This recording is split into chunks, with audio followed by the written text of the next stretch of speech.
So, how are we going to do this?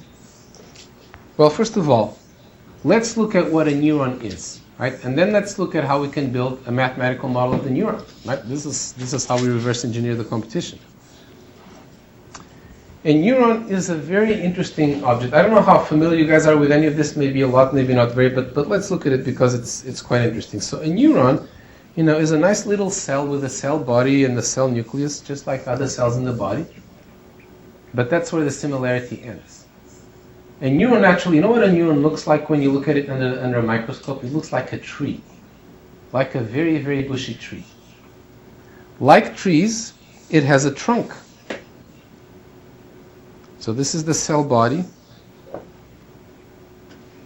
And the trunk is called the axon. It's got like this long, thin projection coming out of it. And then it has roots. They really do look like roots. It's probably even the same, genetic thing that's doing that type of growth, if I had to guess, right? So it has a lot of roots.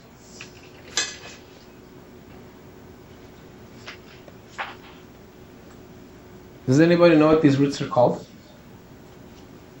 They're called dendrites.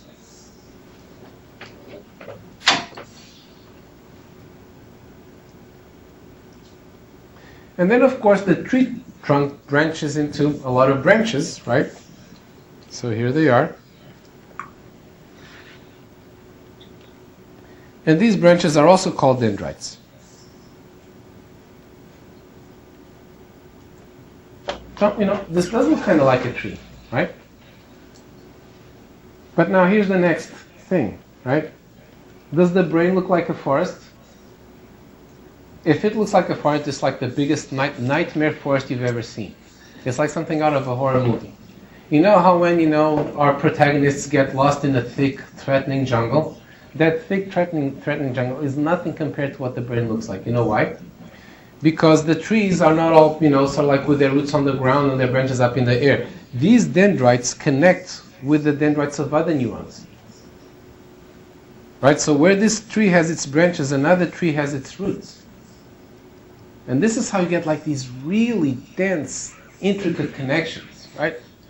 Clearly there's something really powerful going on there. So how does a neuron work? Here's what happens. And by the way, the brain works on electricity. Right? These axons are literally electrical wires. And in fact, they even have, insulation. They have these things that are called myelin sheaths. That's like your copper conductor having, its little plastic, tube around it to keep it insulated. The short-range ones actually don't have it, but the long-range ones have to have it, otherwise the signal gets lost. So what happens in the axons is that the neurons, and now we're getting into the things that we're going to want to model, the neurons basically send bolts of lightning down them. They send like these electrical impulses. The electrical impulses are called action potentials. Because it really is a potential, it's a voltage of, like point-something volts that gets shot down the axon. And so, the potential travels along this, and it's not very fast, which is part of why, neurons are not so fast, right? And it goes to the dendrites, right? And then there's this crucial thing that happens, is that where the dendrite from one neuron ends and another one begins, that connection is called a synapse. So a synapse is a connection between an outgoing dendrite from one neuron and an incoming dendrite from another. And synapses are where everything happens. All your memory, all your intelligence, everything is based on what happens in the synapses. There's a gap here. So the transmission across the synapse is actually not electrical, it's chemical. Another reason why it's not so fast. Because what happens is that this signal causes a release of what are called neurotransmitters, which are basically, chemicals. They diffuse over to the other side, again, not blindingly fast. And then on this other side, what happens is that you get a signal that now gets sent to the next neuron. And so what the neuron is doing at each point in time is there are all these signals coming in, right? Some of its dendrites are dormant. The axons, of the other neurons that are connected, that they're not firing, there's nothing happening. But on some of them, there is something happening. But most of the time, you have this chatter at your inputs and you're asleep. But then what happens is that if that chatter gets above a certain threshold, suddenly the neuron flips. It goes from a potential like this to a potential like this. It's a nonlinear process. It's a switching event. It's just like a transistor. It switches from being off to being on. Right? It's not an analog, continuous, discrete, whatever. It's like you're off or you're on. When you're on, there's a flash of electricity going down that axon. Okay? So if the summed input exceeds a threshold, then you fire. This is what a neuron is basically doing. Okay? Now the other very important piece of this is, well, but how strong is the connection? That is the key. This synapse could be weak, medium, or strong. If the synapse is weak, what that means is that when the signal comes in, it creates a signal in the next neuron, but it's probably a weak signal. But if the synapse is strong, then a strong signal coming in also creates a strong signal going out. So some neurons are much more efficient at firing some of their neighbors than others. They are not all equal. And what makes connections be strong or weak? It's your experience.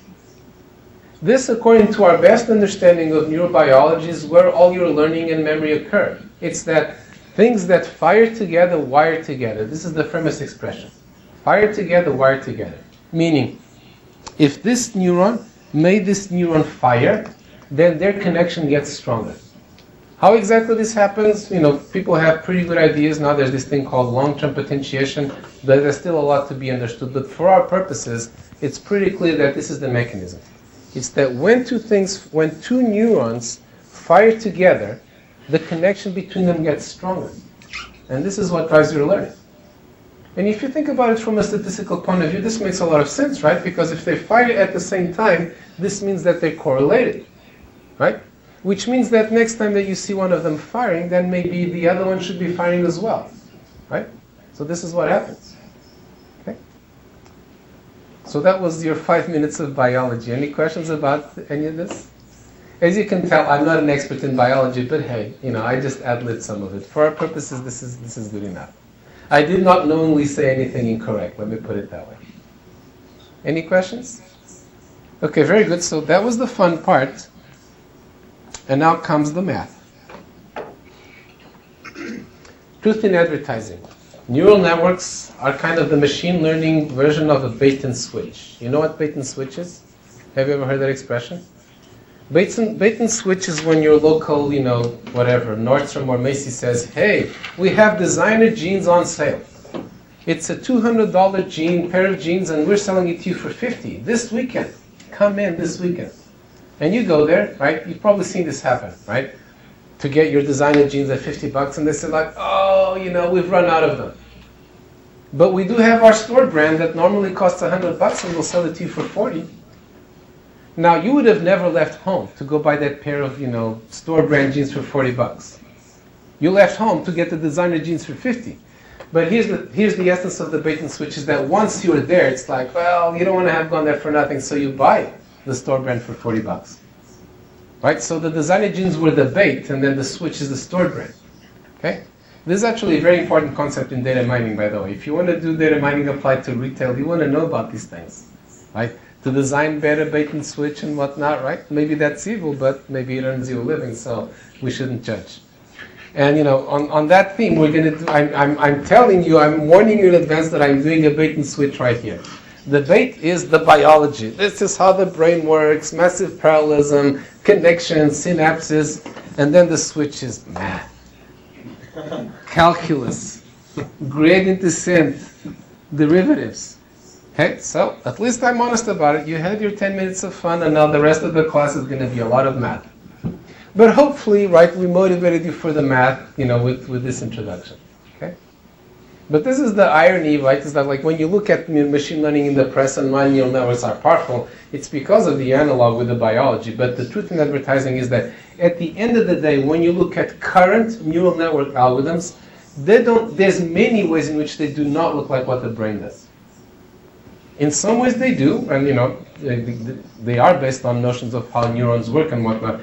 But when you look, for example, at the structure of the neural networks that people use for machine learning applications today, and the structure of the brain, they look very, very different. And part of the reason is that nobody knows what the structure of the brain is. We're still trying to figure that out, and it's going to take a while. And the other reason is that even if we knew what the structure was, we still wouldn't know how to get it to learn. Nobody in machine learning today actually knows how to make, neural networks with the same depth and extent of connections of the brain and make that work. We know how to make more modest neural networks, maybe more on the level of a tapeworm. So that's what we're going to see here. The good news, though, is that even the brain of a tapeworm is enough to do really good things in the stock market, make you rich, robot control.